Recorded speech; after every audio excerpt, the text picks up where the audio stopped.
There's no pain quite like the helplessness a parent feels when they can't be beside their child at the exact moment it matters. And there's no shock heavier than realizing the people a child should be safest with are the very ones making them afraid. When a little kid gets treated like something disposable, mocked with cruelty, and placed in a situation where a stranger can loom over them with threats, that isn't discipline, and it isn't a joke. That's betrayal plain and simple by the very people who we're supposed to protect. Blood makes you related. Loyalty makes you family. So when family hides cruelty behind laughter is the right response to keep calling them relatives, or to put a child's safety above everything and make accountability unavoidable. Before we dive into today's story, let us know where you're tuning in from. It's always amazing to see where our stories travel. Don't forget to subscribe so you won't miss the next twist in this journey. And now, let's hear him out. Most people assume a single dad is always scrambling. Some half joke that I must be living on caffeine and good luck chasing my 4-year-old daughter around while my life collapses in the background. But that's not my world, not anymore. My name is Dashel Monroe Dash for short, and every minute of my life is charted, scheduled, and double-checked. I live in South End, Charlotte, North Carolina, in an apartment that's more fortress than home, with an entire ecosystem of alarms, routines, and backup plans built around one little girl, Juniper. My Junie. We start the day with routine every morning, nearly identical, because predictability is safety for both of us. I wake up before dawn and let the first light hit our kitchen while I make breakfast oatmeal for me, little pancakes for Junie, always with sprinkles. She insists on sprinkles. I make her lunch, pack her bag, check the weather, and then check the locks twice before we leave for Little Oaks preschool. I know I come off as controlling, maybe even paranoid, but I don't care. Dropping her off, I make eye contact with Ms. Harper, her teacher. Please check IDs before pickup, I remind her again. Junie rolls her eyes, already 4 going on 14, but she hugs me tight. On the way home, my phone starts buzzing a message about a bill I'd forgotten, an email from work, moving up a meeting, and a short, curt text from Sloan, my ex. She's reminding me about her share of Junie's tuition. Sloan's always precise and cold about money, like if she says it kindly, the knife won't sting. Back at home, the apartment feels like a temporary ceasefire. My younger sister Kendra is on the couch, half buried in a heap of thrifted sweaters and ring lights, phone propped up, lips pursed, practicing some TikTok trend I'll never understand. She's 21, enrolled at community college, but her real major is chasing online validation. Everything is content. Last week I found her trying to convince Junie to say something silly for a video. I lost it, told her in no uncertain terms, my daughter is not for public consumption, not for likes or shares or any other currency Kendra chases. We fought about it. She said I was controlling. I said I was protecting my kid. I meant every word. Kendra and I have always been a mismatched pair, our lives fused together by necessity more than choice. When our mother Loretta dropped off the face of the earth, I became the one to sign field trip forms and microwave dinner. I can still see myself at 18, standing in front of a judge, determined not to let my little sister fall into the foster system. I gave up college and took the first job I could get, a paralegal gig that was supposed to be temporary, but became permanent, because life, I learned, rarely lets you trade up when you have a mouth to feed. These days, I still feel that weight. I want Kendra to find her own footing, but she treats my house like a halfway zone, a place to crash a free fridge, Wi-Fi, and the endless patience of someone who can't stomach being the bad guy. The trouble is, every time I try to set boundaries about rent, about contributing, about respecting my rules, she tells me I'm acting like mom. She spits it out like an accusation. Loretta wasn't a monster. She was just always somewhere else, searching for something she never found, usually at the bottom of a bottle or with the wrong man. She missed birthdays and school plays, but Kendra remembers her as the mom who let her eat ice cream for dinner and never forced her to clean her room. I remember her differently. Recently, Loretta has started to reach out again, calls that go to voicemail, texts that land at weird hours. She claims she wants to make up for the past, to be a real grandmother. Kendra laps it up, sending hopeful texts back, sometimes even answering the phone in the middle of the night, hiding in the hallway so I won't overhear. She just wants to see Junie one time, Kendra pleads. I say no, and every time Kendra gets a little colder toward me. But I don't bend. I know what opening that door looks like: chaos, disappointment, and the same old cycle of hurt.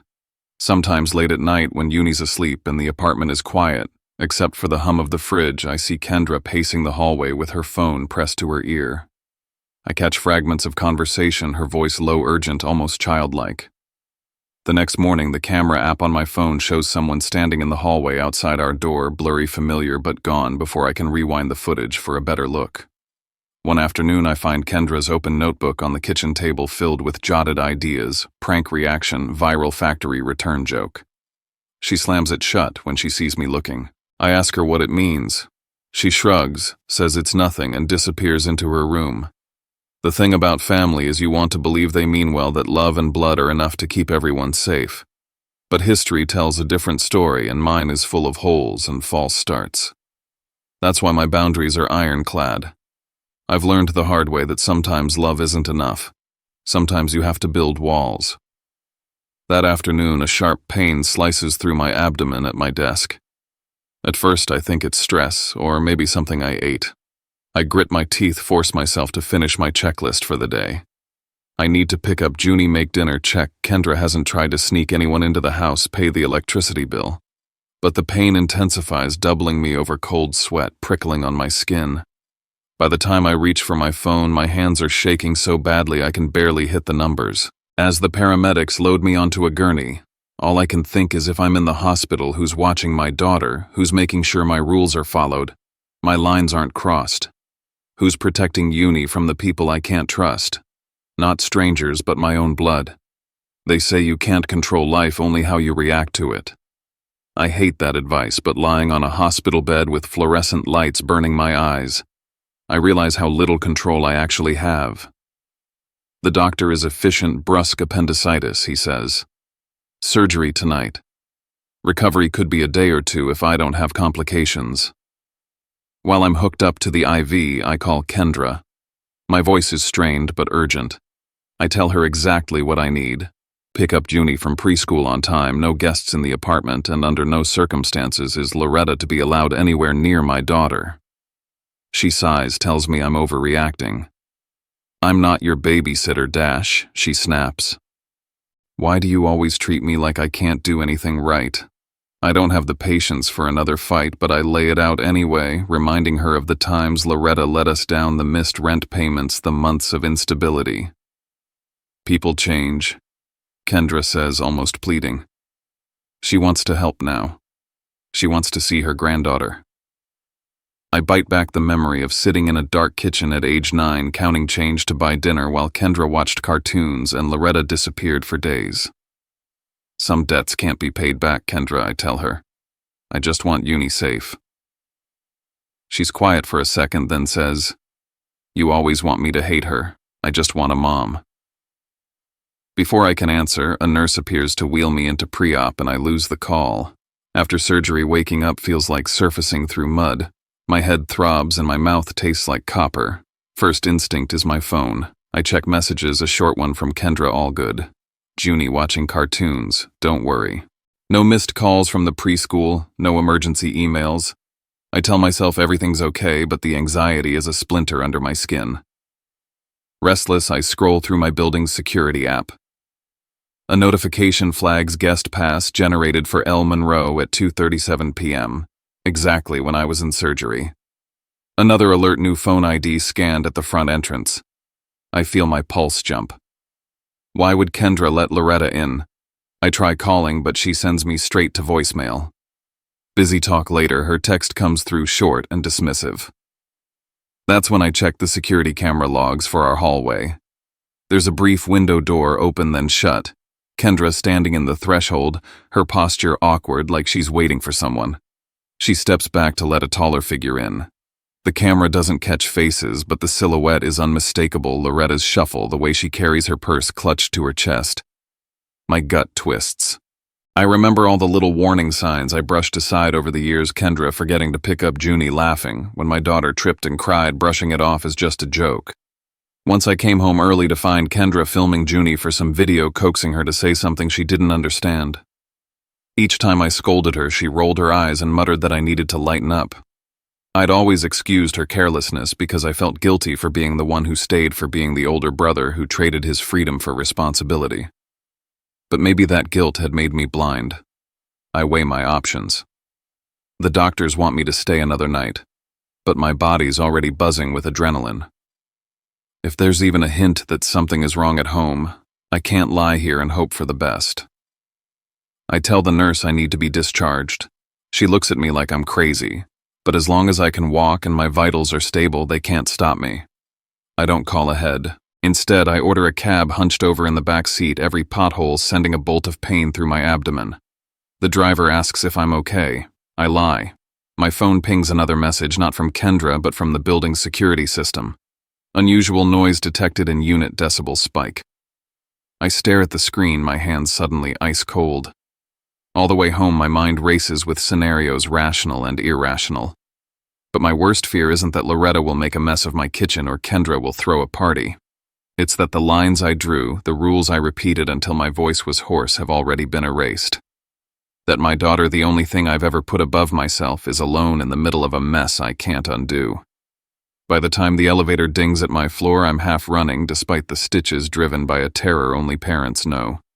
I reach for my keys, take a breath, and brace myself for whatever waits on the other side of that door. When I stepped out of the elevator that night, the hall of my building was silent, washed in the blue flicker of the emergency lights by the stairwell. My stitches ached as I moved, but adrenaline and dread burned hotter. As soon as my key hit the lock, a voice drifted out from inside, deep male, not anyone I recognized. "All right, let's go. I'm taking you with me." It was followed by the shrill, desperate wail of my daughter. "No, please, I'll be good." I pushed the door open, and my world snapped into slow motion. The living room was a surreal stage. Dead center, a giant cardboard box, our winter clothes box, now marked up in thick black marker.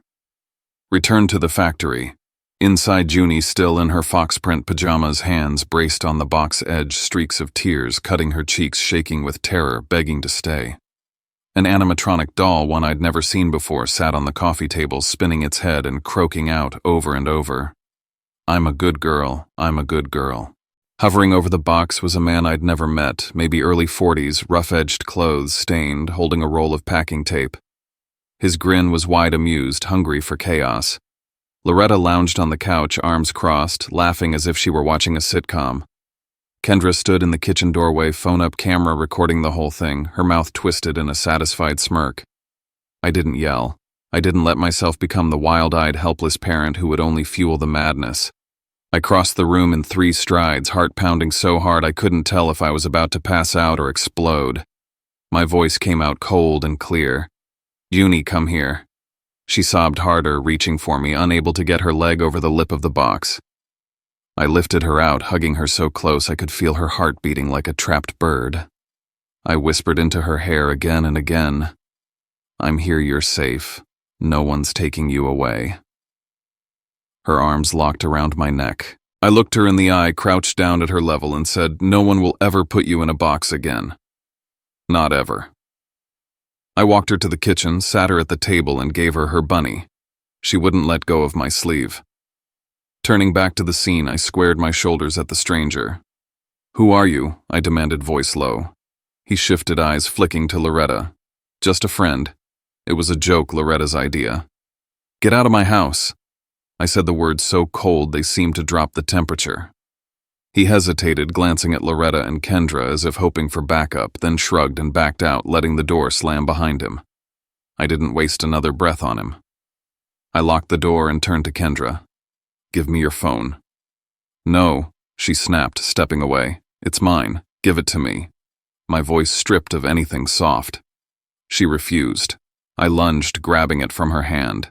She gasped, but I was already unlocking it with her thumb, finding the most recent video, Junie sobbing in the box, the man's voice, Loretta's laughter, Kendra's commentary, and sending it straight to my email and the cloud backup. I set the phone on the counter and glared. "You film my daughter again, you'll be explaining it to the cops." Loretta tried to play the innocent. It was just a little discipline. Kids have to learn, or they grow up wild. I looked at her, feeling the last thread of patience in me snap. "You have 10 minutes to get out. If you're still here, I'm calling the police." I turned to Kendra, who stood frozen. "You have 1 hour to pack your stuff and leave. Anything left I'm throwing away." Loretta rolled her eyes, muttering that I was ungrateful, but she left, slamming the door so hard a picture frame rattled on the wall. Kendra tried to protest, voice wavering between rage and fear, but I cut her off. 1 hour. That's it. She slammed her door. I heard her throwing things into a bag. I went back to Junie. She had stopped crying, but she was silent, eyes wide and distant fingers twisted in her bunny's fur. I sat beside her and kept my voice calm, promising her she was safe, that no one was ever taking her away or locking her up again. I made her tea and toast and sat at the table while she nibbled in silence. When I went back into the living room, I noticed details I'd missed in the first adrenaline rush. The new roll of packing tape on the coffee table, the black marker, the doll tags still on its wrist. A receipt from the hardware store lay next to the box. I picked it up, all items bought that morning. They'd planned this. This wasn't some impulsive prank, not a moment of bad judgment. They'd gone out, bought props, rehearsed lines. I checked Kendra's phone again, finding messages to a group labeled Squad. She'd sent a live video of the prank in real time with little captions. Wait for the reaction. She's so dramatic. This is gonna go viral. On Vaughn's way out, I'd noticed a scrape along his knuckles, a sour stench of alcohol, the way his eyes flickered, the unsteady sway to his movements. I realized with a sick drop in my gut he wasn't just some clown, he was a risk, someone who didn't care about boundaries or the safety of a child.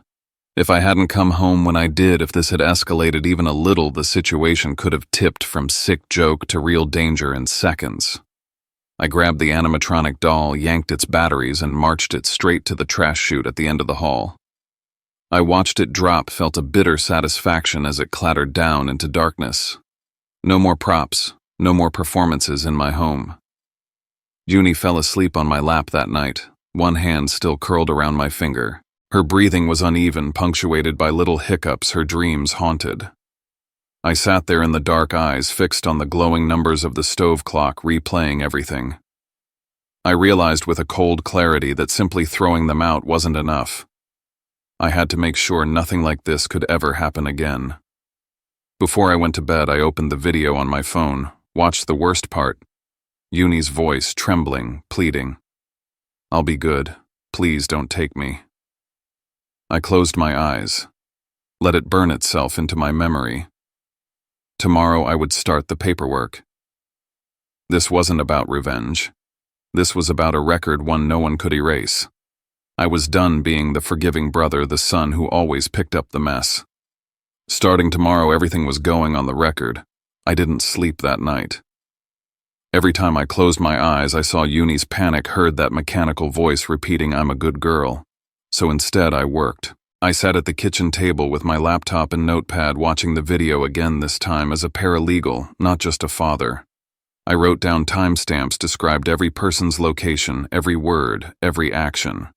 I exported the video to 3 places: my email, a flash drive, my office server. I checked every angle. If Kendra or Loretta tried to delete anything, I'd still have it.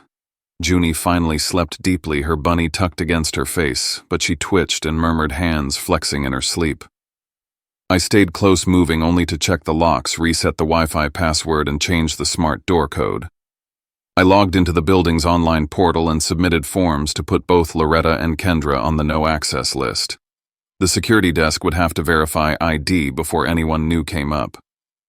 I even messaged Ms. Harper at the preschool, updating the list of approved pickups, no exceptions, not even for family. If anyone else showed up, call me and call the police. As the first sunlight bled into the kitchen, I started to see even more evidence that none of this had been spontaneous. I found the hardware store bag in the trash chute, torn open, receipts still inside. Black markers, packing tape, that same brand new animatronic doll, all purchased the day before. This was a planned event, not a heat-of-the-moment mistake.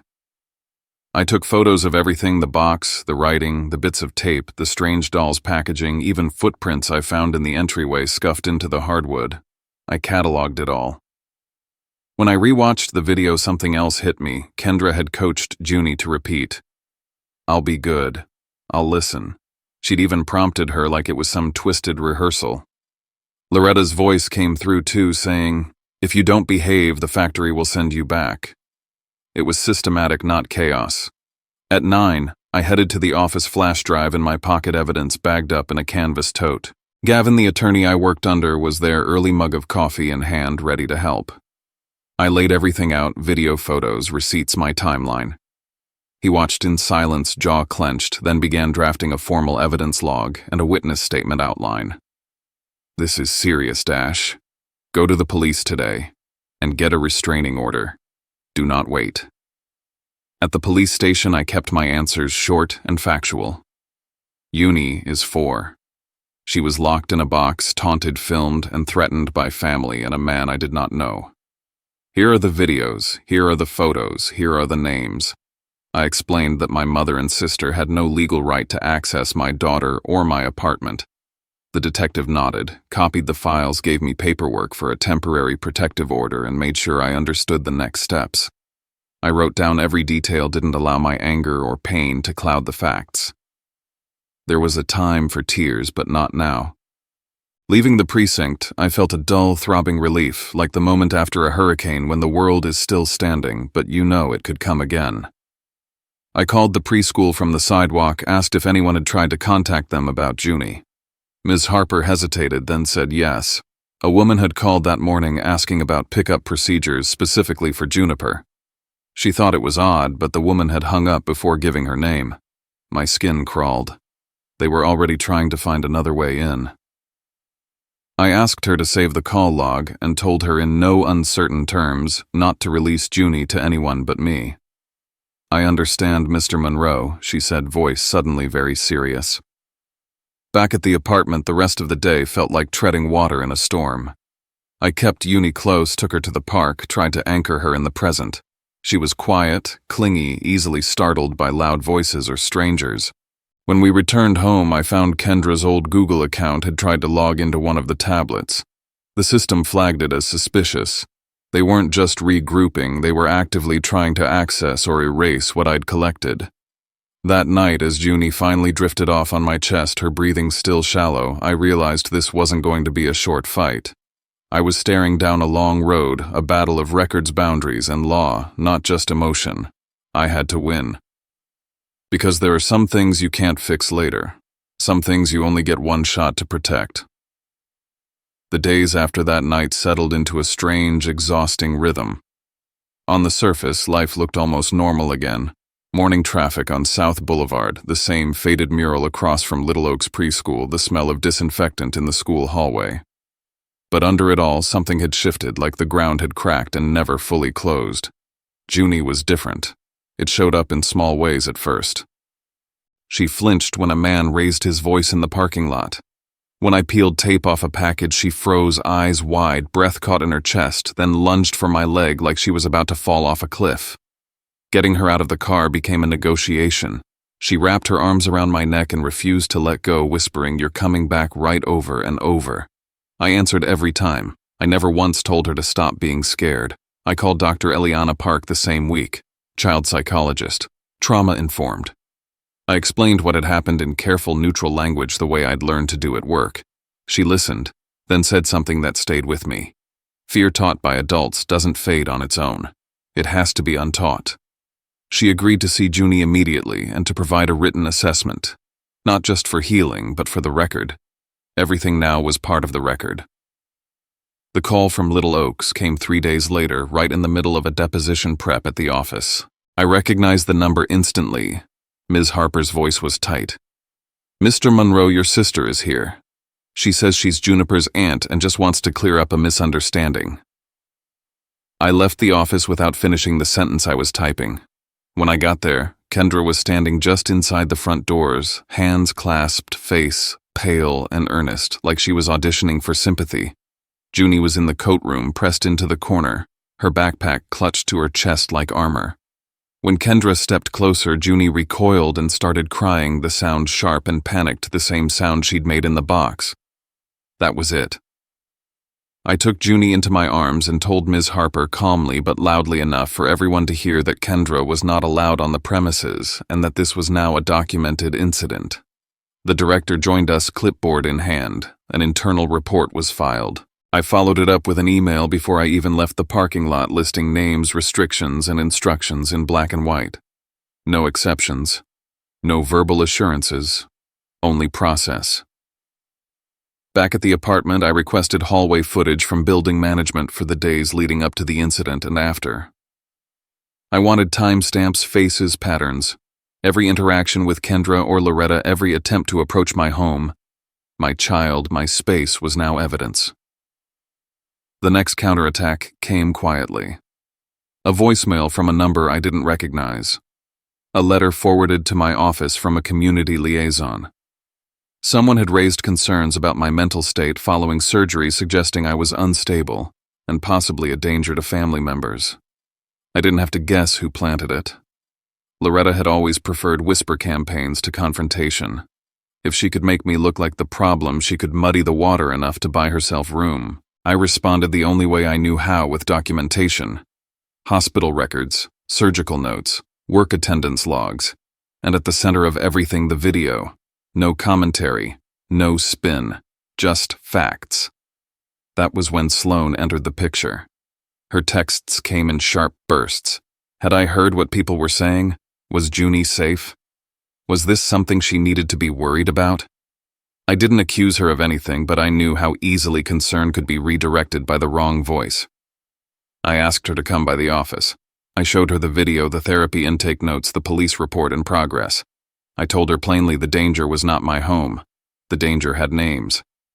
She went quiet, then nodded once. We agreed that any communication about Uni would be in writing for now. No side conversations, no favors, no surprises. By the end of the week, my filing for a stronger protective order was complete. I included everything: the preschool incident, the therapy notes, the building footage, the timeline of threats. I asked for clear conditions: no contact, no proximity, no third-party communication. I knew from experience that ambiguity was where abusers lived. Around that time, I started noticing the car, a dark sedan idling near the parking garage longer than necessary. A figure in the lobby who turned away when I looked up.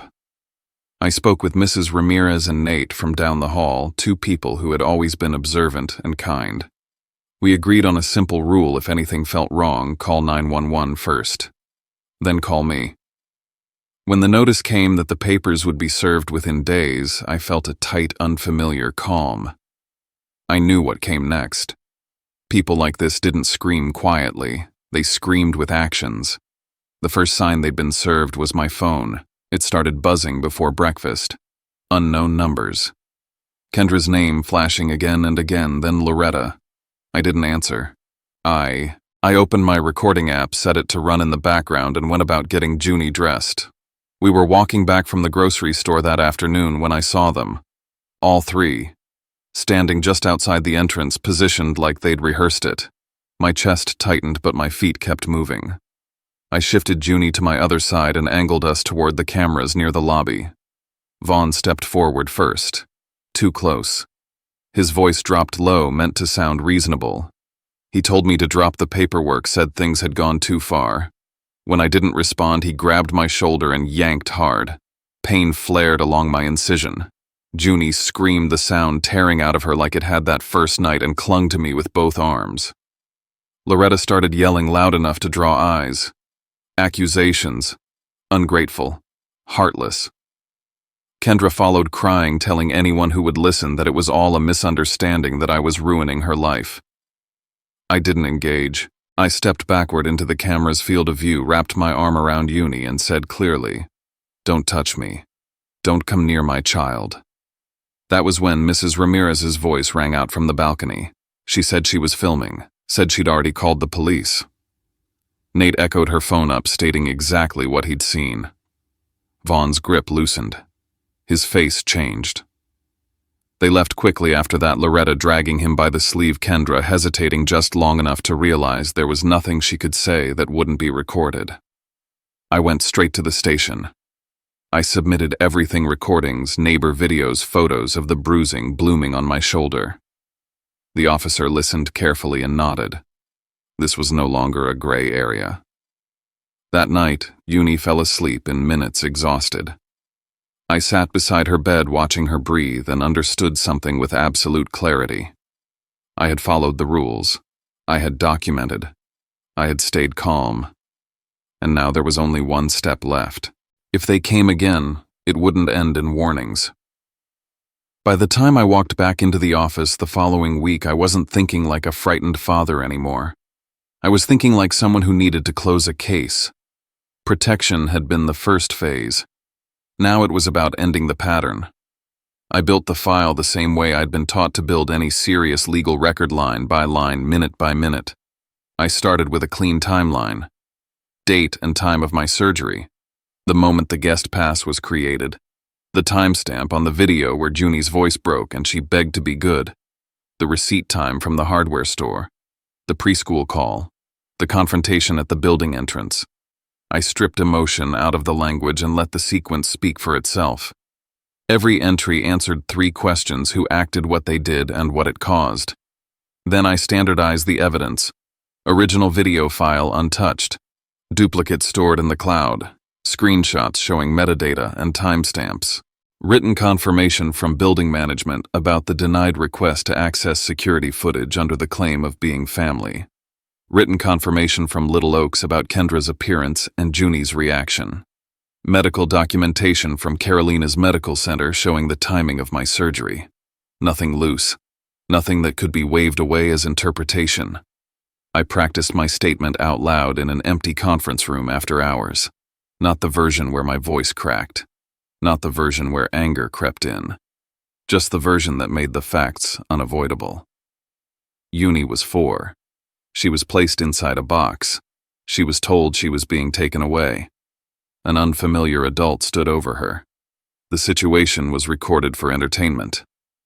Afterward, the same people attempted to reach her again and confronted me physically when I pursued legal protection. I didn't need adjectives. I didn't need volume. Before the hearing, I met with Dr. Eliana Park again. She walked me through her written assessment, slowly making sure I understood what each phrase meant in plain terms. Separation anxiety, night terrors, heightened fear response to male voices, acute stress reaction linked directly to a specific event. She added an addendum referencing the preschool incident and noted the immediate regression it caused. This wasn't speculation. It was documented harm. While I was organizing the last pieces, Sloan called. Her voice was tense, careful. She'd seen something online, a vague post. No names, but enough to raise concern. She asked if she needed to reassess where Junie stayed. I didn't argue. I invited her to the office, opened the file, and showed her everything. She watched the video once and stopped me before it finished. I handed her the therapy report and explained calmly that the danger didn't come from instability in my home. It came from specific people who had already been removed from it. I asked her to sign a simple acknowledgement that she'd been informed and that she would not allow any contact between Junie and them. She signed without hesitation. The morning of the courthouse appearance, the air felt heavy, the kind of weight you feel before a storm. I arrived early, sat on the hard bench in the hallway, and reviewed my notes one last time. Loretta arrived flanked by outrage already loud. Kendra hovered near her, eyes red, scanning the room like she was looking for sympathy. Vaughn stayed back, arms crossed, jaw tight. Loretta tried to corner me near the water fountain. She raised her voice, talking about betrayal, about blood, about how a son should treat his mother. I didn't respond. I asked a court officer to note the contact and moved away. Kendra followed, lowering her voice, saying I could still fix this if I wanted to. I didn't engage. I documented. Inside, I laid out the case the way I'd prepared. First the video, no commentary. Just the recording playing through the room. Junie's crying, the box, the laughter, then the preschool report, then the footage from the building paired with the neighbor videos. I presented the therapy report last not for drama, but because it answered the question that mattered most, what this had done to a child. One detail changed the room. While reviewing the files one final time, I noticed a screenshot I'd almost overlooked. A notification captured when I forwarded the video from Kendra's phone. A message preview from a private group chat. A caption draft describing the scene as a prank complete with laughing emojis. It established intent in a way nothing else could. I submitted it. When I spoke, I kept it brief. Junie was 4 years old, She was confined and threatened. 2 relatives laughed and recorded it. After being removed, they attempted further contact and escalated to confrontation. I wasn't asking for punishment. I was asking for distance. I left the courthouse with a set of conditions and a date for final resolution. Junie slept in her car seat on the drive home, her head tilted forward, one shoe half off. I watched her breathe and knew the next chapter wouldn't be written by fear. The final hearing was quiet. No theatrics. No room left to perform. Each of them tried in their own way to reframe what had happened. Kendra cried and said it was all misunderstood. The video contradicted her. Loretta leaned on the idea of family, but her past and present behavior sat on record. Vaughn claimed confusion, but the footage and witness statements left no doubt about his role. The ruling was clear. Restrictions were put in place with measurable distance. No contact, no proximity to Junie or her school, no indirect communication. Violations would carry immediate consequences. The penalties mattered, but what mattered more was the framework. The law had drawn a line they could not cross. Afterward, there were attempts. A message routed through an old account. A third party reaching out on someone's behalf. I followed the plan I'd already made. New numbers, filtered contacts, everything saved. Nothing answered without counsel. Life didn't reset overnight, but it steadied. Junie kept seeing Dr. Park. I learned her warning signs, and she learned words for her fear. We built routines that made nights easier. Soft lights. The same sentence before bed. A final check of the locks together. She chose what made her feel safe. When a story like this ends, the loudest part isn't the confrontation, it's the small, steady courage it takes to protect a child. When the people closest to us forget what love is supposed to look like. We don't always get to choose the family we come from, but we do get to choose what we allow around the people who depend on us, and what kind of home we build from that moment forward. If anything lingers here, I hope it's this: boundaries don't have to be cruel to be real. Sometimes they're the most compassionate thing we can offer, because they stop harm from becoming a tradition, and they give a little one a chance to feel safe again. We can hold people accountable without turning cold, and we can step back without losing our tenderness. Thank you for sitting with us through it. If you'd like to keep listening with this community, you can subscribe and come back for the next story. And if you want to leave a few lines in the comments where you're watching from or what this brought up for you, take care of yourself, and I'll see you soon.